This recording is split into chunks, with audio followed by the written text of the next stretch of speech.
Alright, so I'm going to go ahead and take a look at this X Pro Templar 250, Titan 250, excuse me. I've seen a lot of really good videos about unboxing this bike, and quite a few 2 or 3 weeks after, the purchase, just kind of some of the mods, simple stuff like that.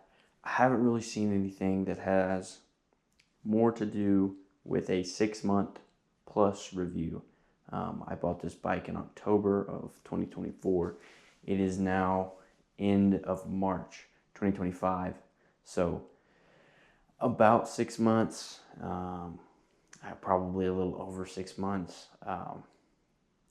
I really haven't been gentle on this bike. This was my first bike, and I wanted to start by giving a general how does this bike perform compared to, say, a Honda 250 or a Cowie 250, as well as some of the benefits of buying a bike like this, especially as a first bike.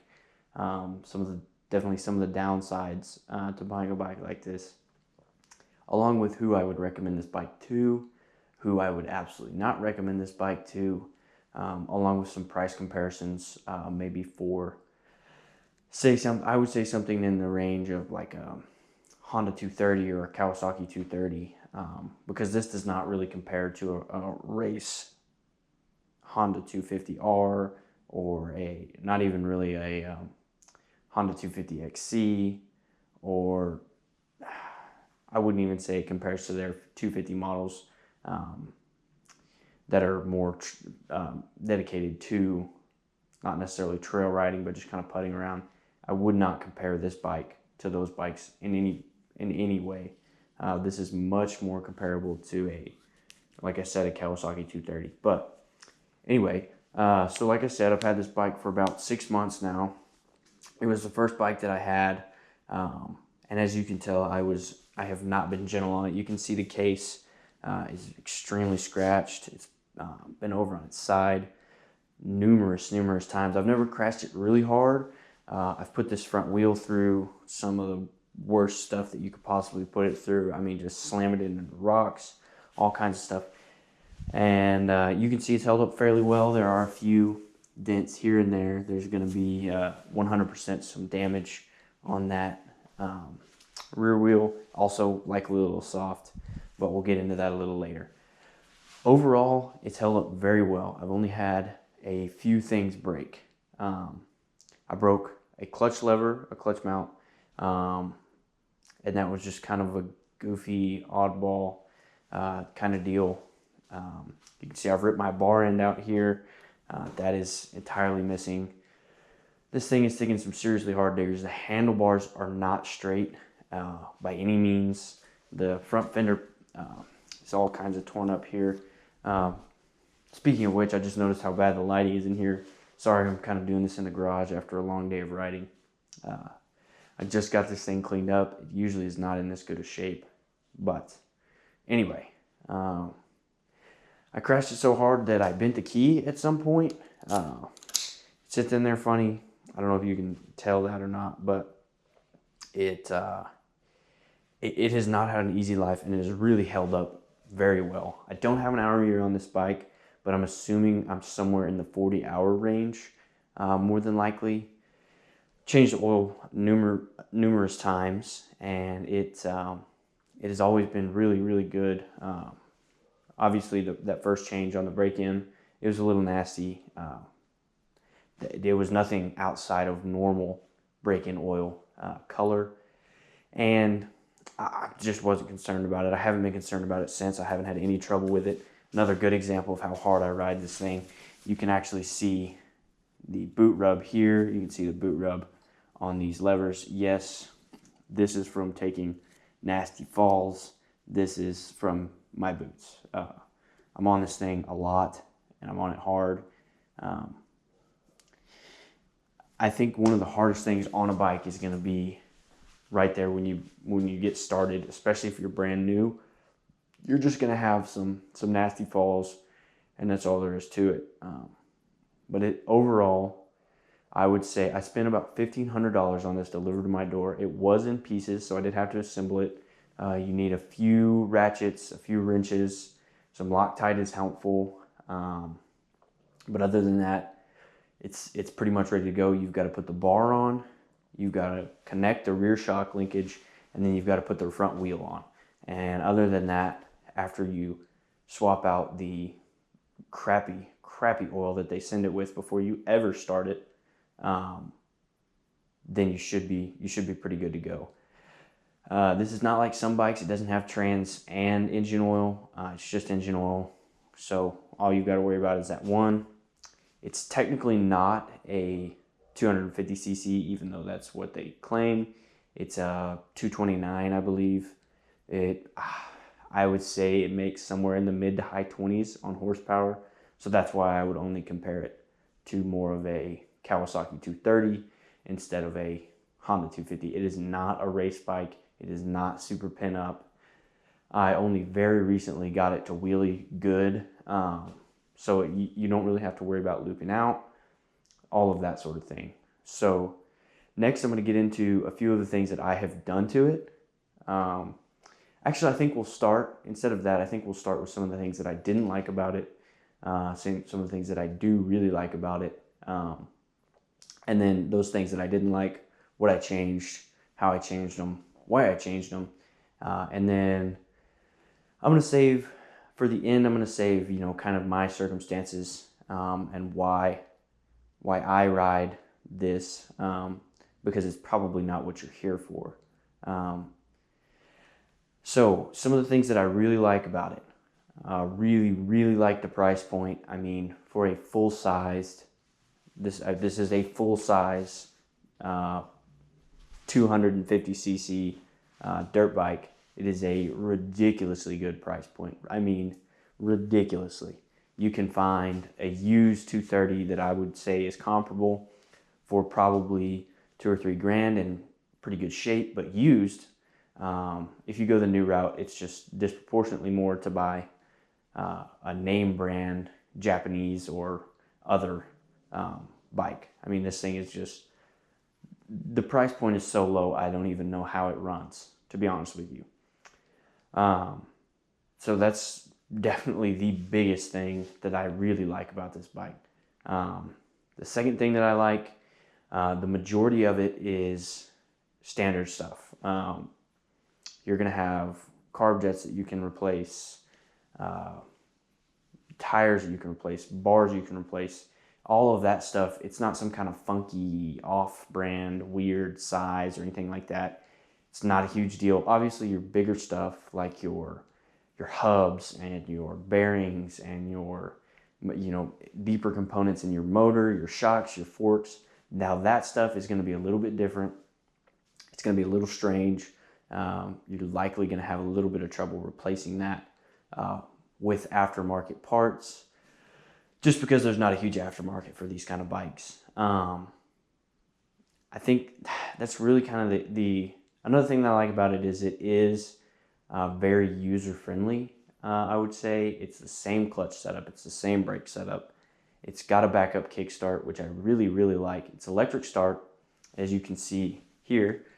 I'm not going to turn it on and start it because I don't want to get carbon monoxide poisoning, but it does have electric start. It's also got a kickstart backup, which is really nice for when the terrible Chinese battery gives up on you and you've got to kick it. So overall, it's been extremely reliable. As I said, that's another thing I like about it.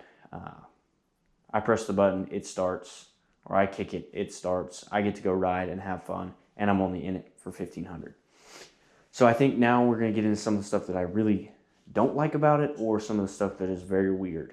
One, originally I liked the seat height. It was about 2 inches, give or take, lower than it is right now. The only thing that I did to raise that seat height up is replace the rear and the front tire, and that was something that I would suggest anyways. But now that I've got the seat height higher, I realize how big of an advantage that is, especially for a taller rider like me. I'm 6 foot, right about 6 foot, and that higher seat height really just, it helps you feel more stable. It felt a ton better to me once I put these tires on. So that's the number one thing that I didn't like. Number two, definitely combating for number one was the tires. Tires on this thing were Chinese junk. They were horrible. Like I said, this is my first bike, and I did not realize how big of a difference upgrading. This actually ends up being, this is a Geomax MX53 that I got from a local power sports store, and this is actually a Tusk, so it's a Rocky Mountain ATV brand tire.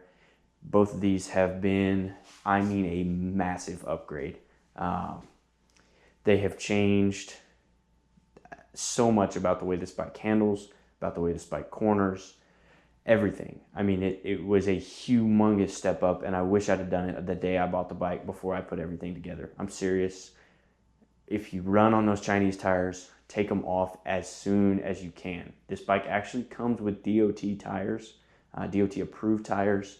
Do not recommend you continue to run on those, especially if you're going to be just in the dirt. Or, honestly, I never ran this thing on the road much with those tires. Even if you're going to be on the road a bunch, get you a new set of tires on there. A good set of DOT approved that are some kind of dual sport. They're going to be a ridiculous improvement from what they come with. Another thing, probably the third, would be just kind of the strangeness of the assembly of the motorcycle. So there are just some things about it that are finicky. There's some things about it that are hard to get together, like these front fairings here. These are all kinds of tweaked to get them on right like this. I don't know why they're so bowed out. As you can see, there is no radiator there. Those could easily be moved in probably an inch or more. I don't understand it. They're weird. The seat is weird. It comes to two really sharp points. It's weird. The gas cap is very strange. It feels kind of cheap. It comes with a really long hose that actually ties into, this used to be a zip tie and runs down your frame. And actually, when you lay the bike over and that is pointed down like that, it actually runs down this fork right here and will sit on your exhaust. So just something to think about. That's why I ended up going with this stubby with a vent in it. So when I turn the bike over, it does not leak anywhere near as bad. Just the overall kind of strangeness of it. Another problem that I have had with it is kind of the cheapness of parts. These bars are super soft that are on it. I should have replaced them a long time ago. I haven't gotten to it yet. But I've tweaked them all over the place. I've bent them back. They're not good solid bars to be riding on. The bar pad, the actual bar pad cover itself was ripping after only about 3 months or so, I'd say. So I went ahead and put a Pro Taper bar pad on there, even though it doesn't fit quite right because those aren't Pro Taper bars. It looks a little better than a shredded X Pro, just big square block of a bar pad. So that's another thing that I have done to it. I put grips on it. The grips are decent. They're very thin. They're very flimsy. They're all right. They're good for a couple of months, and then they need to come off. It's something. These are ODI grips, and they're definitely a lot better. These bar ends have been a lifesaver. I didn't absolutely shred my grips today when I went down. Been a huge plus. Don't have to worry about breaking the inside of my throttle tube, that sort of thing. That's another thing that I upgraded. Well, kind of upgraded. This has got a new throttle tube on it and a new throttle assembly. It doesn't have a new throttle cable, but it does have a new assembly. This is a Nibby brand, so kind of same Chinese stuff. But I broke I absolutely shattered my last throttle tube. There's nothing else to it. I dug it in the dirt the first day I bought it, and it broke the end out of the tube, and then it just got worse and worse and worse from there. And it got to the point that I had to replace it. There was nothing else I could do for it. It was totaled. So I put that new one on there. It's been really good thus far. The previous one had a plastic cap that I would say is similar to this one, but it was clear and it was held on only by one screw instead of two like this. and I heard, this never happened to me, but I heard that it had a tendency to back out. So I was happy to go ahead and replace that anyways, because I didn't want to be stranded having that cover come off, and then having that, if you've ever seen the inside of one of those, it's got a little roller in there, and if that roller comes out, then you lose throttle pretty much completely. And I'm glad I went ahead and got that replaced, so I don't really have to deal with it. One of the other things that I did the first day I bought it is I went ahead and pulled the little tube extender that comes out here off. I went ahead and took that off. Don't want it, don't need it. I have had zero trouble with it melting my fender. It looks, I'd say, 10 times better than that little goofy tube that sticks out the end there. I don't even know why they do it. It doesn't have a spark arrestor in it or anything like that. I couldn't tell you. Another extremely weird thing about this bike is the kickstart. Actually, if you pull it out and see there, that is as high as it will go. Otherwise, it kicks out real far because it hits this cover. So it sits out like that and hits your leg funny. So that's as high as it'll go. But if you bring it out and then back up and look at it and kind of think, well, am I going to be able to kick that over, or is it going to hit the foot peg? The answer is it's going to hit the foot peg. These foot pegs actually come with not a return spring. They come with just a little spring wedged in between the foot peg mount and the foot peg, and your foot peg will actually get caught up and it will stay up. That is so that you can kick it over, but it removes the ability for your foot peg to snap back down. It gets caught up like this, and then you've got to kick it. You got to try and kick it down with your foot, which, as you can imagine, say if you're bouncing through a rut and this gets knocked up, you don't want to be searching for it in the rut, right? So I went ahead and put actual springs on here on both sides. The other side already had the proper return. This side I did have to put it on. Definitely something that I would recommend, especially since you're not going to be kicking it over all that often, hopefully.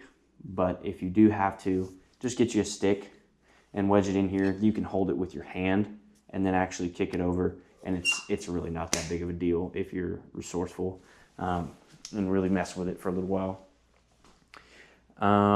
Another thing that I didn't like is I mentioned how soft the wheels were earlier. It's a little hard to see on this one. It's a lot more defined on this wheel here. You can see that wheel is extremely soft, and it's actually got a huge bend in it right there. That did not come from me bouncing it off the rocks. Surprisingly enough, that came from me changing these tires, the old tires. They were absolutely ridiculously hard, and they forced me to put a ton of pressure on these already soft rims, and I bent the snot out of this one right here. It's still rideable, still usable. Just something to be aware of, especially if you've already got one of these bikes and you're going to go ahead and change the wheels and tires, or excuse me, just change the tires or tubes.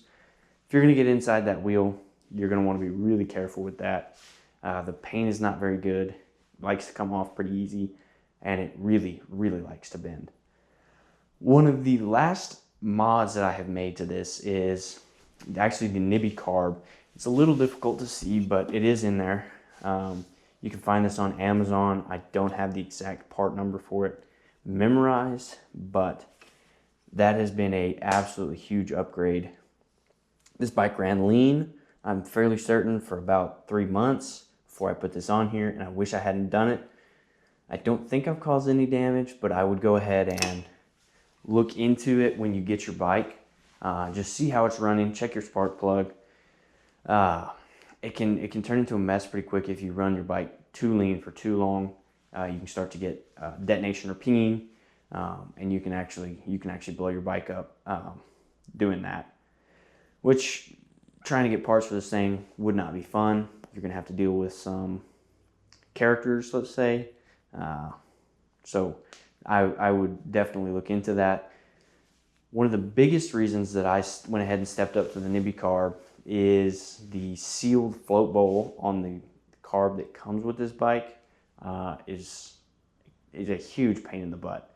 The hardware is basically peened over, so there is no flathead There's no way to get a hold of that hardware besides grinding a flathead slot in it.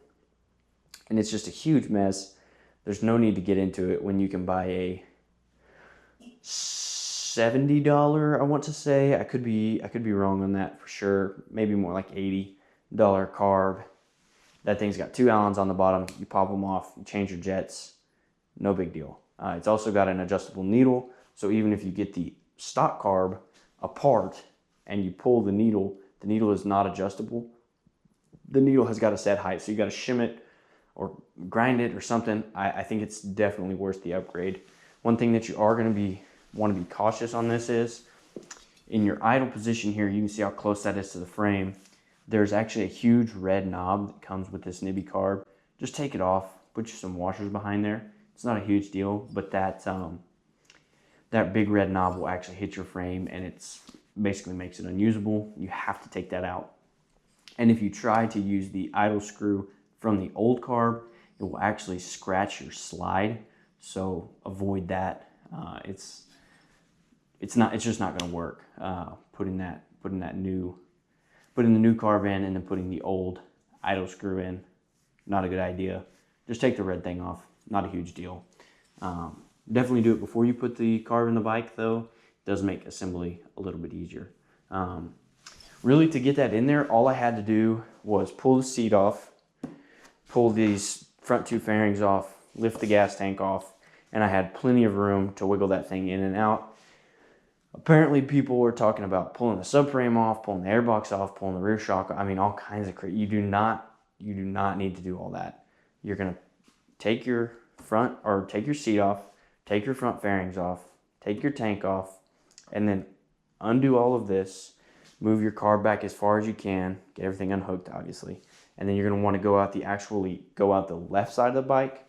That gives you a lot more room than trying to squeeze here in between the where the intake actually goes into the head and this frame. It's going to give you a lot more room to go ahead and go out that left side. It was no problem for me taking the old one out or putting the new one in. You can maintain the same throttle routing. It is not a problem running that up under the tank, even though this is just a slightly taller carb, if I remember correctly. I don't have a lot of other complaints about this thing. I'll tell you, some of the hardware on this thing is a little sketchy. I actually shattered my front clutch lever adjuster, so I just adjusted that, and I don't know why. I broke my clutch adjuster off inside the body of this clutch mount. And when I put an easy out in it to try and get that thread that was broke off down inside out, I actually shattered the side of my clutch mount. So I had to order a whole new clutch mount, albeit it cost $20 for the clutch mount and $20 for the throttle or the clutch cable that I accidentally ruined in that process.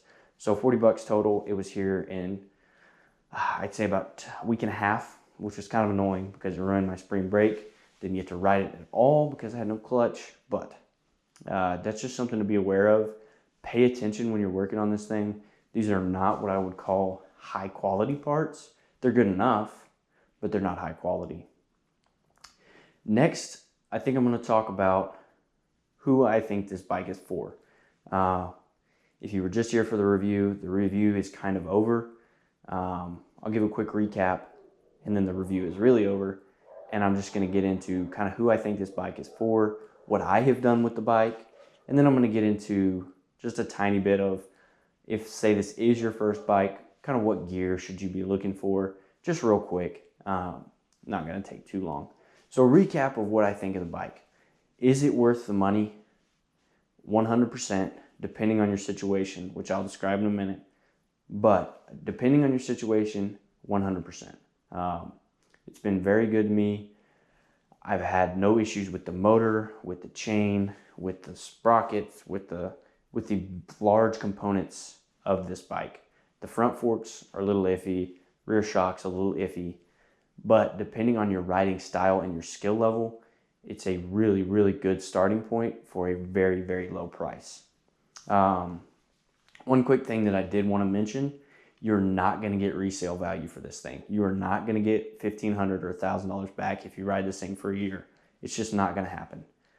This thing is going to lose value extremely rapidly because they're just not desirable. So that's one more thing to keep in mind if you are thinking about purchasing a bike like this. All right, so who is this bike even for? In my opinion, anyone who is a proficient rider, say you ride 250Rs or 450Rs or 125 two-strokes, 250 two-strokes, anything above that 125 two-stroke or 250 four-stroke, especially race, like a 250R, like a Honda 250R. This bike is not for you by any means. It does not have the power. It does not have the handling that those bikes have, period. It just doesn't.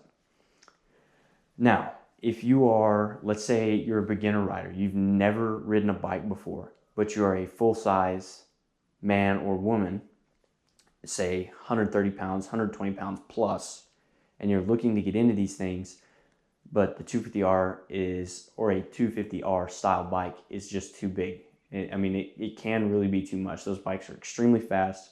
They're extremely pent up. The throttle is extremely reactive. If you make a mistake, you're going to make a mistake hard, and it's going to cost you. This bike is not that way, and that's really what I wanted to compare it, why I wanted to compare it to, say, a 230 Kawasaki, because those are often viewed as, hey, I'm a grown man or a grown woman, but I've never ridden before, and say all my buddies are doing it, or I really want to get into it. It's interested me for a long time, and I just now have the cash for it. This style of bike is 100% for you, and I think it's really a great stepping stone compared to a 230, and I'll tell you why. The 230 you're going to be able to get for $2,500, $3,000, $3,500, from there on up, basically in a 230 style bike. Those are going to be used. Somebody's already going to have messed with them. There's probably going to be some wrenching involved. Just fixing things that somebody has messed up or keeping up with maintenance, although that does happen on this bike as well. But it's just going to be a used bike, and a used bike comes with some challenges. This bike is going to come to you brand new in a crate for $1,500. So for one, you've already split your cost in half, which gives you a lot more room for gear, which I'll touch on in a minute, and as well as a lot more room for some good expansive mods, like your tires, like your carb, like your handlebars, like your grips, like your clutch lever, if you want to actually get a decent clutch lever, which I should have done, that sort of thing. This is going to be for that kind of person. Definitely not for the experienced rider, definitely not for somebody who's been on larger bikes. Unless you are looking to step down, then that could be considered as a possibility. This bike is pretty easy going, but one huge benefit is it does have the power to get you moving. It's got enough power to keep a large 130 plus pound person out of trouble, but not so much power that it's going to put you in trouble at the blink of an eye. I think that is extremely well geared for that kind of person. And it's going to be durable. It's going to be reliable. I don't know about, year plus reliability, but thus far I have had zero trouble with it. And I think as a stepping stone, it's really, really going to be a good bike. My recommendation would be, I'll give you my situation. I'm in college. I'm kind of broke. I want to ride with my friends, but I'm very inexperienced. I've ridden a bike 5-6 times max, and I don't have all that much money, but I want something that I can keep up with my friends. I want something that I can have fun on, and not something that I'm going to grow out of overnight, like say a 140. This bike is going to be perfect for you because it worked very well for me. I can keep up with everybody. I have no trouble having fun. This bike is quick. Once you get good, this bike starts to really shine. You really start to feel the potential, and you can feel your growth without feeling unsafe. I think that is a situation that this bike fits really well. Say you've got 6 or 7 or 8 grand to spend on a new Honda 230, Kawasaki 230, whatever. I think that would likely be a better route to go. If you don't have that money to spend, this is going to be a super clean start to help you build your skill, as well as learn some of what goes with riding a motorcycle. What goes with riding a motorcycle or riding a dirt bike is doing maintenance. You're going to have to do maintenance. You're going to have to make some upgrades. You're going to tear some stuff up. You're going to rip your front fender off. You're going to rip your back fender off. You're going to rip your fork guards off. That kind of stuff is just going to happen. And you're going to have to learn to pick some of that stuff up as you go along. So after this point, once you've learned these skills, you can kind of step into, okay, used motorcycle. I know what to look for in the oil. I know what to look for in the coolant. I know what to look for in the fork seals. I know what to look for in the tires, right? You already understand that stuff because you had a new bike that had that from the get-go. I think this is, I would suggest it as a really, really good stepping stone, as a starting point for someone who has legitimately never touched a motorcycle in their life, or has touched it a few times and is looking for a cheap way to get into it. I mean, it's just a really good start. And you may think, okay, well, I'm going to ride a Chinese motorcycle and everyone else is going to have these nice, super clean looking Japanese motorcycles. And, I'll kind of be pushed off to the side like, oh, that guy doesn't really know what he's doing. Trust me, if you ride with people that are better than you and you keep riding with them and you actually focus on the skills, you're going to be able to keep up with them just fine. When I started, as you can see by my case right there, I ate it a lot and I couldn't keep up with anybody. I mean, I was legitimately slowing everybody down. They would have me in the middle of the pack. I would be so far behind the guy that was in front of me, and the guy that was behind me would be right on my tail. I mean, I was slow. I've been riding for 6 months. I ride probably once or twice a week, depending. Now, that is a lot, but there are some drills that you can do at home that I would suggest going to other channels for. They can explain that better in depth. Look at like your balance drills and find some stuff like that, and that will really help you at home. But anyway, I ride 2 or 3 times a week. 1 or 2 times a week, and now I can keep up. I lead sometimes. I'm in front.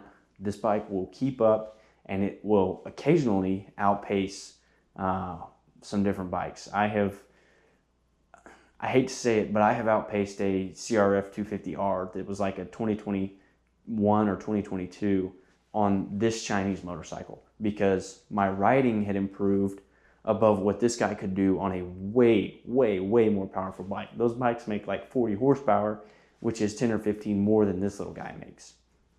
But because I had the skills and I knew the trails, I was able to outpace him.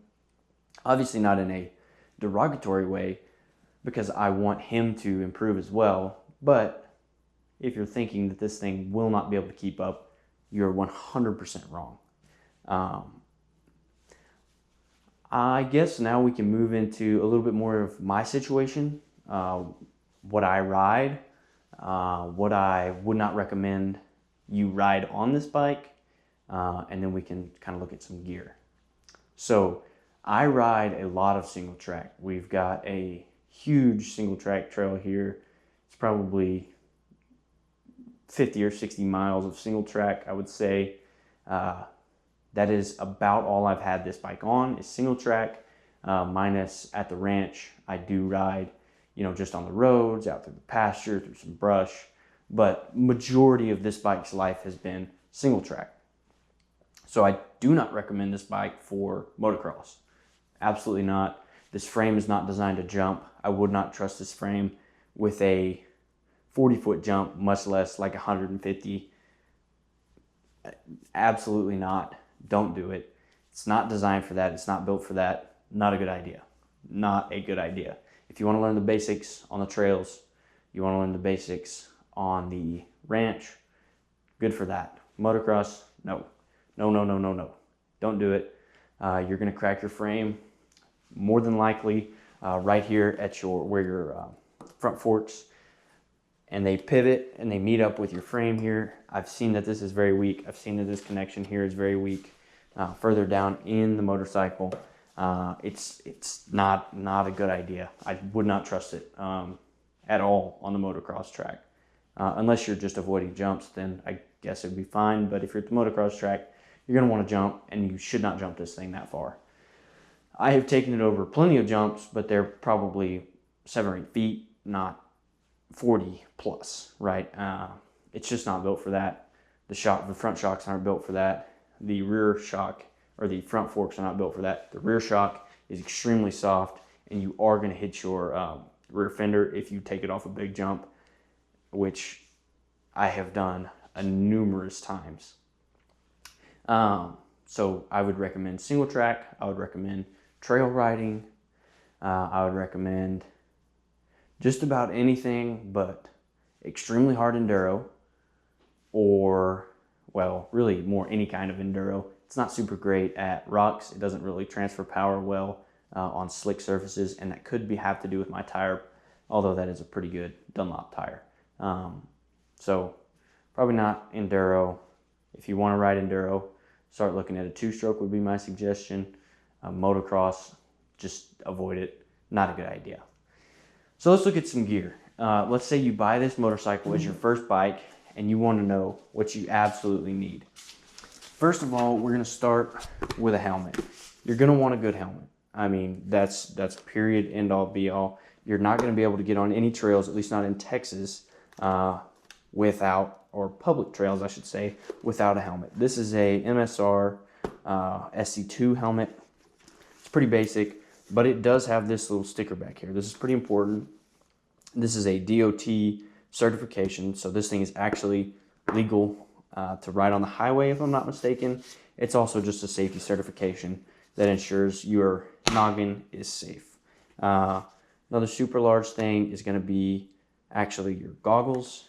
If you're riding with other people, they're a must. I mean, they're going to be throwing rocks at you. They're going to be hitting you right there in the eyes, and you're going to want a good set of goggles. I've got a pair of clears for when it starts to get dark and I turn up my light, or a set of tinted that I will actually ride when it is sunlight and I can't see anything. Second thing that you're absolutely going to need, these are Alpine Star Tech 3s. These are a pair of boots. You're going to want a good pair of, these are actually a motocross style pair of boots, but you're definitely going to want a good pair of riding boots. I mean, these are going to not only improve your riding because they give you enough movement to be happy, but also plenty of grip. They also protect your ankles. That's about as far as I can bend that, and I'm pushing on that pretty hard, okay? I mean, these things just do not give you enough room to twist up your ankle and really have a bad day. Another thing that you're going to need, I have got a pair of MSR riding pants, but you do not absolutely need MSR riding pant or any kind of riding pant, really. You're just going to need a pair of blue jeans is what I would recommend. If you really are going bare bones, definitely want something that's long. Definitely want something that's going to cover your legs. You're probably going to be getting swatted by brush. It's just a good plan to have some jeans. I would also recommend riding in a long sleeve shirt. Again, it's kind of gonna get hot like the jeans would. That's why I like the vented stuff that I have, but you don't need it for sure. I do recommend long sleeves. Do recommend jeans. Have to have a helmet. Period. Don't care. I don't care if you think you're good enough not to ride with it from this point to that point. Put it on. You only really get one melon, and I've heard a lot of people talk about, $400, $500, $600 helmets. You don't need that much. Get you a good $200 or $300 helmet with the money that you save getting yourself an X Pro, and just be safe. Boots are another must for me. It doesn't matter what kind of lace-ups you've got, any of that kind of stuff. Those pegs right there and that foot brake and your peg on the other side and your shifter, they're going to shred any kind of boots that you have. I mean, you can see how aggressive that peg is. I mean, it's just going to eat into any kind of rubber-soled boot. Those boots over there are actually designed for that, and they're just not going to have as much damage on them. Another thing that I would recommend, especially if you're doing trail riding, this is actually a Walmart hydro pack. It's got a 3-liter water bladder in it. I just wear it like a regular backpack. I really like it because it's got 2 points of contact, one at the middle around your chest area, and then one more low around your waist. It's really good to carry water with you. You get back somewhere where you don't know exactly where you are and say, dang it, I'm thirsty, now I gotta find my way back to the truck before I get anything to drink. It's just nice to have a little water. It's not something that I thought about when I started. I think it'd be a really good thing to start with. You can also get a 2-liter that's about $30. That 3-liter is somewhere around $40, so it's going to be a little more expensive. It does give you a little more storage. You can also order all kinds of those online. You can order ones that are specifically for riding, but from the several times that I have ridden in this, the 6 or 7 times that I've ridden in this, I've really enjoyed it.